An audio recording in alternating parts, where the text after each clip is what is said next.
on with us. In fact, we also have a statement coming in from U.S. Central Command. It has taken to social media to put out a post stating that U.S. Central Command and Saudi Arabian armed forces conducted airstrikes on Iraq on July 28th against the terrorists that IRGC directed to attack U.S. forces and Saudi energy infra that you can see on the screen. It also goes on to say that unwarranted attacks against U.S. forces were not successful. From Feb through April 2026, there were more than 600 attempted attack on U.S. citizens and also facilities by Iran-aligned terrorist militias in Iraq, and going on to say that these attacks were not successful. But in retaliation, now U.S. Central Command and Saudi Arabian armed forces have conducted strikes in Iran. And with that, we have another breaking update coming in from Iran. Iran has said that Ukraine has assured that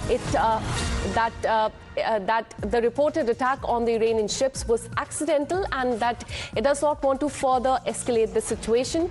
Iranian Foreign Minister has said that Tehran also does not want to seek tension, but made it quite clear that any attack on Iranian citizens or interests is completely unacceptable. Iran has also called for compensation for the losses caused.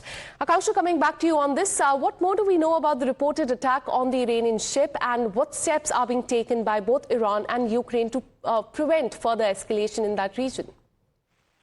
So we're being told, remember, first of all, as far as the latest attack on the Iranian ship happened in the Black Sea region, and this has become the latest flashpoint in the maritime choke points that are currently seeing a lot of conflict. So whether it is the Strait of Hormuz or the Black Sea, we've seen how even Indian seafarers are getting targeted in this region. The advisory has already been issued by the Ministry of External Affairs. But to come back to the point, as far as the Iranian ship getting targeted was the one in Black Sea, this was reportedly a Ukrainian attack. And so as Iran is now calling it out, saying that this was a mistake, that is where it wants to perhaps leave it at, and is rather going ahead with a pragmatic choice, given that they cannot afford to escalate any further conflict, because if Ukraine is attacked, then they know that all of Europe will also get inevitably roped into this conflict. But more importantly, the tit-for-tat of these attacks, as far as these attacks are concerned, Akansha, that continues. Saudi Arabia and the United States have already conducted these strikes, say, in Iraq, as we were just discussing. The Saudi Defense Ministry has come out with its own statement. As you rightly highlighted, the Iranians too have gone ahead, the IRGC forces launching these multiple ballistic missiles from Iran.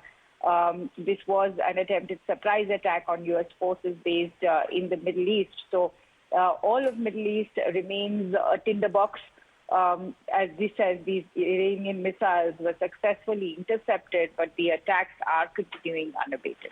All right. Thank you so much, Akansha, for putting that into perspective. We'll keep coming back to you for more on that.